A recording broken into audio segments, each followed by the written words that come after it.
La force de frappe des FARDC n'est plus à démontrer. Au total, 6 éléments des groupes armés ont été neutralisés, 3 armes AK et plusieurs armes blanches récupérées par les forces armées lors d'une attaque menée au front nord et sud en territoire de Djougou et Irumu. Tôt le matin de ce vendredi, l'armée a lancé une offensive contre un groupe de la milice Codeco aux environs du village Ala, situé à 35 km au nord-est de Djougou Centre, groupement de Djouna, secteur Walendu Piti, où 2 éléments Codeco neutralisés et une arme AK-47 récupérée par les forces loyalistes. Par ailleurs, au front sud de Irumu, l'armée a mis en déroute un groupe de milices FPIC lors d'une patrouille de combat menée dans la zone de Massia, Nongo, Nyakoundé, à 52 km au sud de Bounia, chefferie Andissoma, en territoire d'Irumu. Ici, 4 miliciens FPIC ont été neutralisés et 2 armes AK-47 récupérées par l'armée loyaliste. Comme le confirme le porte-parole des opérations militaires en Ituri, le lieutenant Jules Ngongo. Sur le théâtre des opérations, les forces armées sont résolument décidées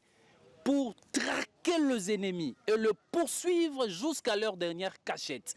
Et partout où ils seront, nous serons là et ils seront délogés. Ces opérations sont menées à la lettre et à l'esprit au respect de règles internationales, humanitaires, mais aussi les règles d'engagement qui constituent notre critère du succès au sein des forces armées. Pour le gouverneur de l'Ituri et commandant des opérations, le lieutenant-général Johnny Luboya, tous les éléments des groupes armés sont appelés à déposer les armes, et cela sans condition, au risque de subir la puissance de feu des FARDC, déterminés à en finir avec l'insécurité dans cette partie de la République. Les opérations se poursuivent et tous les groupes armés sont appelés à déposer les armes avant les pires.